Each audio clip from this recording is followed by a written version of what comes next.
একই সাগরে দুই নিয়ম, বাংলাদেশে নিষেধাজ্ঞা অথচ ইলিশ নিয়ে যাচ্ছে ভারত মিয়ানমারের জেলেরা। মূলত উৎপাদন বাড়াতে মাছ শিকারে নিষেধাজ্ঞা মেনে বাংলাদেশিরা ঘাটে নৌকা নোঙ্গর করে রাখলেও বঙ্গোপসাগরে অবাধে মাছ শিকার করেন ভারত ও মিয়ানমারের জেলেরা।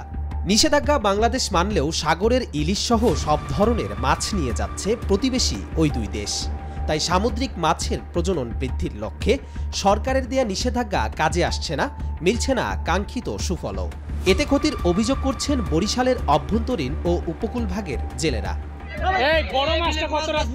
সংশ্লিষ্ট সূত্র মতে দেশে বছরের 12 মাসের প্রায় 3 মাসেই নানাভাবে নদী সাগরে মাছ শিকারে নিষেধাজ্ঞা থাকে।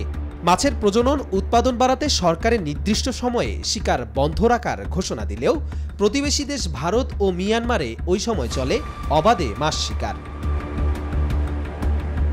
বরিশালের অভ্যন্তরীণ ও উপকূলভাগে জেলেদের অভিযোগ, কাঙ্ক্ষিত সুফল তো মেলেই না, বরং বাংলাদেশ ক্ষতিগ্রস্ত হয়। তাছাড়া জলবায়ু পরিবর্তনের প্রভাবে মাছের প্রজনন সময় পরিবর্তিত হয়েছে বলেও মত তাদের। জেলেরা জানান, মাছের সুষ্ঠু প্রজনন, উৎপাদন বৃদ্ধি, সামুদ্রিক মৎস্য সম্পদ সংরক্ষণ, মা ইলিশ রক্ষা এবং টেকসই মৎস্য আহরণে বছরে 2 দফা মাছ শিকারে সরকার নিষেধাজ্ঞা জারি করে। তবে মাছ ধরার নিষেধাজ্ঞার সময়সীমা নির্ধারণ নিয়ে জেলেদের রয়েছে অভিযোগ।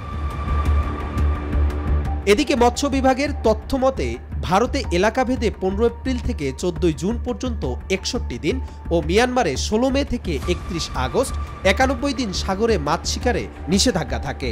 অথচ বাংলাদেশে 20 মে থেকে 23 জুলাই 65 দিনের নিষেধাজ্ঞা দেয় সরকার। কবির চৌধুরী জয়, মাই টিভি।